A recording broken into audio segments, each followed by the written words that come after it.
Lunch का समय है। स्कूल के अंदर शोर ही शोर मच रहा था। कोई अपने दोस्त के साथ खाना खाने के लिए दूसरे सेक्शन में दौड़ा जा रहा था तो कोई कॉरिडोर में पकड़म पकड़े का खेल खेल रहा था। पूरे स्कूल में हुड़दंग मचा हुआ था। इसी हुड़दंग के बीच किसी क्लास का दरवाजे के सामने एक लड़का लड़की का जोड़ा खड़ा हुआ था। लड़के का रंग सांवला, कद 5 फीट 8 इंच के करीब होगा। वही लड़की का रंग थोड़ा सा गोरा और कद 5 फीट 5 इंच का करीब था। ये दोनों आज बड़े परेशान लग रहे थे। न जाने किस बात को लेकर इन दोनों में आपस में बहस छिड़ी हुई थी। वृंदा, तुम मेरी बात समझने की कोशिश करो। तुम इस तरह मुझसे लड़ नहीं सकती, वो भी इस तरह की बात पर। हर्ष ने थोड़ा गुस्से में वृंदा से कहा, तुम्हारे लिए यह छोटी बात हो सकती है पर मेरे लिए यह एक बहुत बड़ी बात है। मेरे 10वीं में 92% आए थे और अब सिर्फ 45%। अगर हमारे रिश्ते का मेरी पढ़ाई पर बुरा प्रभाव पड़ रहा है तो मुझे हमारे रिश्ते में कोई दिलचस्पी नहीं है। वृंदा ने चिड़चिड़े स्वभाव से यह बात हर्ष को कही। हर्ष और वृंदा के रिश्ते को अभी 3 महीने का समय ही हुआ था। वृंदा पढ़ाई में एक होनहार छात्र थी तो हर्ष एक साधारण छात्र था। वृंदा अपनी पढ़ाई से तो खुश थी लेकिन 10वीं का परिणाम के बाद उसे ऐसा लगने लगा था कि जैसे उसका जीवन अभी अधूरा है जिसे प्यार ही पूरा कर सकता है। वृंदा अपनी क्लास के लड़के हर्ष के प्रति आकर्षित थी और हर्ष का स्वभाव चंचल था। वृंदा का प्रेम प्रस्ताव को हर्ष ने स्वीकार कर लिया। वृंदा और हर्ष इस रिश्ते को पूरी तरह सही मानते थे। वे स्कूल में एक साथ बैठते थे, खाना भी साथ खाते थे और खाना खाने का बाद एक दूसरे का हाथों में हाथ डालकर बातें भी किया करते थे। लेकिन आज तो यह दोनों एक दूसरे से नाराज है। अरे यह क्या, लुक ओवर होने की घंटी बज गई। सभी बच्चे अपनी अपनी क्लास में वापस आने के लिए दौड़ पड़े। हर्ष और वृंदा की क्लास एक ही थी। वह अपनी सीट पर जाकर बैठ गए। क्लास में अब रेखा मैडम का पीरियड था। रेखा मैडम बच्चों लिए एक सख्त टीचर थी। अक्सर बच्चे रेखा मैडम का नाम से भी डर जाया करते थे। लंच के बाद सभी बच्चे क्लास में आकर बैठ गए और रेखा मैडम का इंतजार करने लगे। कुछ बच्चे यह दुआ भी कर रहे थे कि आज रेखा मैडम स्कूल में न आई हो, लेकिन उन बच्चों की दुआ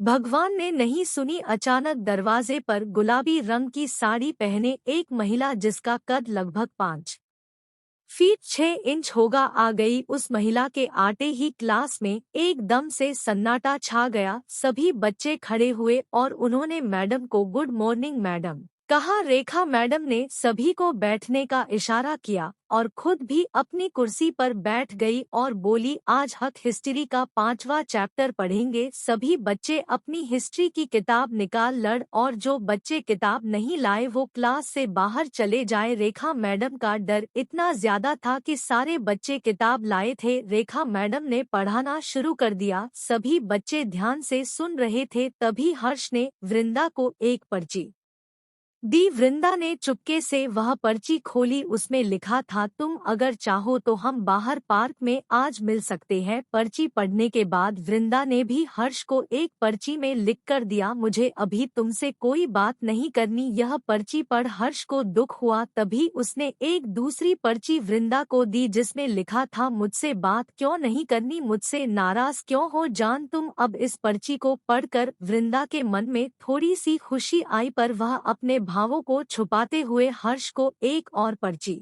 थमा देती है जिसमें लिखा था, मुझे जान मत कहो, मुझे नहीं बात करनी तुमसे, जाओ। इस पर्ची के आदान प्रदान पर रेखा मैडम की नजर पड़ गई और उन्होंने तभी भाप लिया कि इन दोनों के बीच क्या चल रहा है। रेखा मैडम ने तभी गुस्से में वृंदा और हर्ष को क्लास से बाहर जाने के लिए कहा। पीरियड खत्म हो गया पर रेखा मैडम का गुस्सा अब तक खत्म नहीं हुआ। रेखा मैडम ने हर्ष और वृंदा को अपने कमरे में बुलवाया और उनसे कुछ इस तरह कहने लगी, तुम दोनों के बीच में क्या चल रहा है और क्या नहीं, यह बात हम सबको पता है। अभी तुम 12वीं में ही आए हो, इतना हवा में उड़ने की जरूरत नहीं है, तुम्हें जमीन से उगे तुम हो।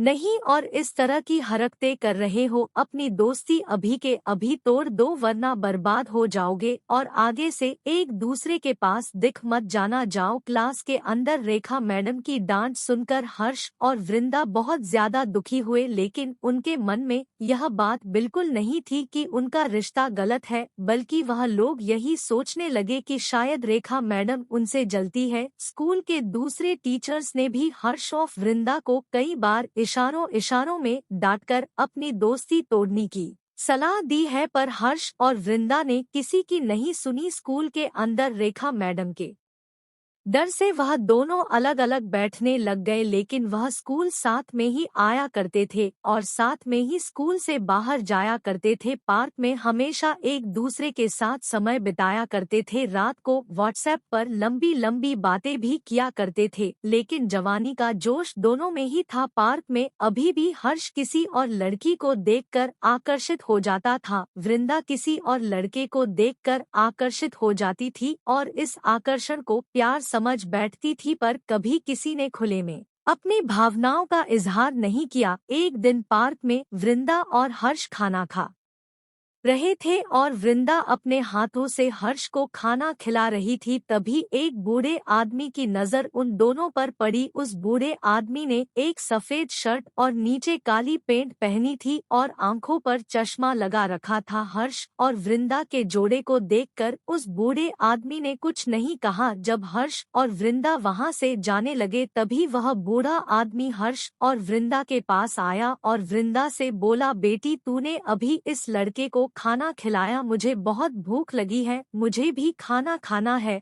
अब बूढ़े आदमी की बात सुनकर हर्ष को बहुत गुस्सा आ गया और वह वृंदा से कहने लगा कि चल चल यहाँ से चलते हैं। हर्ष की बात सुनकर बूढ़ा आदमी हंस पड़ा और बोला, अरे बेटा तू इतना गुस्सा क्यों हो रहा है, मैं थोड़ी न तेरी दोस्त को अपने साथ लेकर जा रहा हूँ। बूढ़े आदमी की यह बात सुनकर हर्ष को और ज्यादा गुस्सा आने लगा और वो कहने लगा, अंकल आप अपने काम से काम रखिए न, आप हमारी दोस्ती पर अपनी टिप्पणी क्यों कर रहे हैं।